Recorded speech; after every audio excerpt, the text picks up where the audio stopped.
ഈ ഒരൊറ്റ ചമ്മന്തി മതി കേട്ടോ, വയറ് നിറയെ ചോറുണ്ണാനായിട്ട്.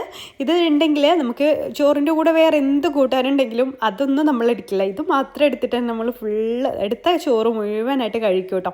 ഞാൻ മീനൊക്കെ എടുത്തിട്ടുണ്ട്, പക്ഷെ അതിലേക്കൊന്നും എൻ്റെ കൈ പോകുന്നില്ല കേട്ടോ. ഈ ഒരു ചമ്മന്തി മാത്രം മതി.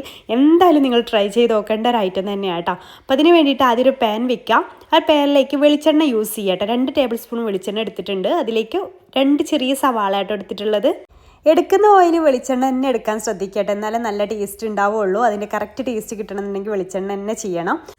പിന്നെ അതിലേക്ക് 1/2 കപ്പ് ചെറിയുള്ളി ഇട്ട് കൊടുക്കുക കേട്ടോ. അരിയൊന്നും വേണ്ട, അതേപോലെ അങ്ങ് ഇട്ട് കൊടുത്താൽ മതി.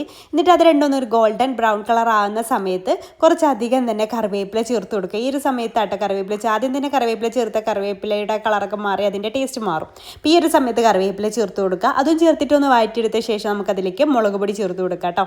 ഞാൻ 1 ടേബിൾ സ്പൂൺ നല്ല എരിവുള്ള മുളക് പൊടിയാട്ടോ എടുത്തിട്ടുള്ളത്. അതും ചേർത്തിട്ട് ആ ഒരു മുളക് പൊടി ഒന്ന് വഴറ്റിയെടുക്കുക. മുളക് പൊടിയുടെ ആ ഒരു പച്ചച്ചുവ മാറുന്നവരെ വഴറ്റിയെടുക്കുക. ചെറിയ തീയിലിട്ടിട്ട് വഴറ്റിയെടുത്താൽ മതി, കരിഞ്ഞു പോവാതെ ശ്രദ്ധിക്കുക. കരിഞ്ഞു പോയാൽ ടേസ്റ്റ് ആകെ മാറും കേട്ടോ. പിന്നെ അതിലേക്ക് കുറച്ച് ഉപ്പ് ചേർത്ത്, ഒരുപാട് ഉപ്പ് ചേർക്കേണ്ട. അതിലേക്ക് നമുക്ക് വെള്ളമൊന്നും ചേർക്കാത്തതുകൊണ്ട് തന്നെ ഉപ്പ് പെട്ടെന്ന് കൂടും കേട്ടോ. അപ്പോൾ അതിലേക്ക് ആവശ്യമായിട്ടുള്ള ഉപ്പ് ചേർത്ത് കൊടുത്തിട്ട് നന്നായിട്ടൊന്ന് വഴറ്റിയെടുക്കുക.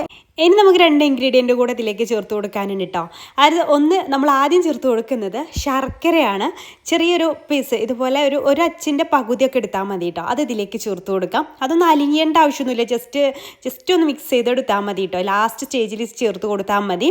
അങ്ങനെ ശർക്കര ചേർത്ത് കൊടുത്താൽ പ്രത്യേക ഒരു ടേസ്റ്റ്. നിങ്ങൾ വിചാരിക്കും മധുരവും എരിവൊക്കെ ആകുമ്പോൾ ടേസ്റ്റ് ഉണ്ടാവില്ല, അതൊന്നും ഇല്ല കേട്ടോ. നല്ല ടേസ്റ്റാണ്. എന്തായാലും ഒന്ന് ഈ രീതിയിലൊന്ന് തയ്യാറാക്കി നോക്കുന്നുണ്ട്. പിന്നെ ചെറിയൊരു ചെറുനാരങ്ങ വലുപ്പത്തിൽ പുളിയും കൂടെ ചേർത്തിട്ട് നന്നായിട്ടൊന്ന് മിക്സ് ചെയ്തെടുക്കുക. എന്നിട്ട് ഫ്ലെയിം അങ്ങ് ഓഫ് ചെയ്യുക കേട്ടോ.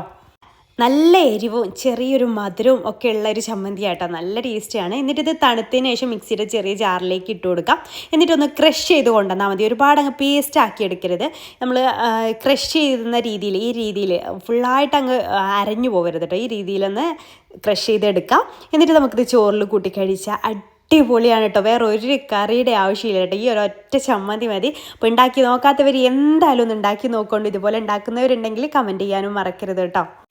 വീഡിയോ ഇഷ്ടമായിട്ടുണ്ടെങ്കിൽ ലൈക്ക് ചെയ്യാനും ഫോളോ ചെയ്യാനും അതുപോലെ തന്നെ മറ്റുള്ളവരിലേക്ക് ഷെയർ ചെയ്ത് കൊടുക്കാൻ താല്പര്യം ഉണ്ടെങ്കിൽ ഷെയർ ചെയ്ത് കൊടുക്കാനും മറക്കല്ലേ. ഇൻഷാ അല്ലാഹ് പുതിയൊരു വീഡിയോ ആയിട്ട് അടുത്തൊരു ദിവസം കാണാം. താങ്ക്